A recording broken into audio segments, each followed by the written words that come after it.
കൊച്ചിയിലെ 25 കോടി രൂപയുടെ ഓൺലൈൻ തട്ടിപ്പിൽ തിരുവനന്തപുരം കാഞ്ഞിരംപാറ സ്വദേശിയായ യുവതി കസ്റ്റഡിയിൽ. തട്ടിയെടുത്ത പണം പൊതുമേഖലാ ബാങ്കിൽ എത്തിച്ചതിന് പിന്നാലെ യുവതിയുടെ അക്കൗണ്ടിൽ നിന്ന് 4 ലക്ഷം രൂപ പിൻവലിച്ചു.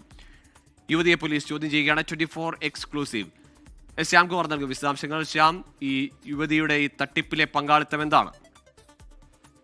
ഗോകുൽ, ഈ കേസുമായി ബന്ധപ്പെട്ട് പോലീസിന് ലഭിച്ചിരിക്കുന്ന ഏറ്റവും പ്രധാനപ്പെട്ട തെളിവാണ് ഈ യുവതിയുടെ കസ്റ്റഡി. കാരണം 25 കോടി രൂപ ഫാർമസ്യൂട്ടിക്കൽ ഉടമയിൽ നിന്നും തട്ടിയെടുത്തതിന് ശേഷം ഈ കേസിൽ നിർണായകമായ മുന്നോട്ട് പോകലൊന്നും പോലീസിന് നടത്താൻ സാധിച്ചിരുന്നില്ല.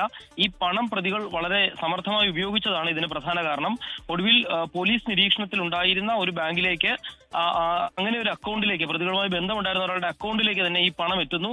ആ പണം പിൻവലിക്കപ്പെടുന്നു. ഇതോടുകൂടി കൃത്യമായി പോലീസ് സംശയിക്കപ്പെടുന്ന ഒരാളെ കസ്റ്റഡിയിൽ എടുക്കുന്നു. അതൊരു യുവതിയാണ്, തിരുവനന്തപുരം സ്വദേശിയാണ് എന്നുള്ളതാണ് പോലീസ് വ്യക്തമാക്കുന്നത്. ഈ കേസിൽ ഈ കൊണ്ടുപോയ പണം 25 കോടിയുടെ ബാക്കി തുക എവിടെയൊക്കെ ആരുടെ കയ്യിലാണ് എന്നുൾപ്പെടെയുള്ള വിവരങ്ങളാണ് പോലീസ് ശേഖരിച്ചുകൊണ്ടിരിക്കുന്നത്. അതിൽ നിർണായകമായ ഒരു ചുവടുവെപ്പാണ് പോലീസ് നടത്തിയിരിക്കുന്നത്.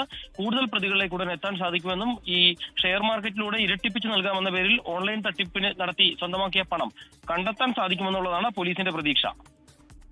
ശരി, ശ്യാംകുമാറാണ് വിവരങ്ങൾ നൽകിയത്. ഏറ്റവും വലിയൊരു തട്ടിപ്പായിരുന്നു 25 കോടിയുടെ ആ തട്ടിപ്പ്. പക്ഷേ ഇടിച്ചു നിന്ന് അന്വേഷണം ഒരു മുന്നോട്ട് പോക്കിന് അവസരമായി പോലീസ് ഈ യുവതിയുടെ കസ്റ്റഡി കാണുകയാണ്. എന്നാലും ചോദ്യം ചെയ്യൽ തുടരുന്നു. ലോകത്തെവിടെയായാലും ഏത് സമയത്തും 24 വാർത്തകളും ഓഗ്മെന്റഡ് റിയാലിറ്റി പാക്കേജുകളും എക്സ്പ്ലെയിനറുകളും വിശദമായി കാണാൻ ഞങ്ങളുടെ യൂട്യൂബ് ചാനൽ നിങ്ങൾക്ക് സബ്സ്ക്രൈബ് ചെയ്യാം.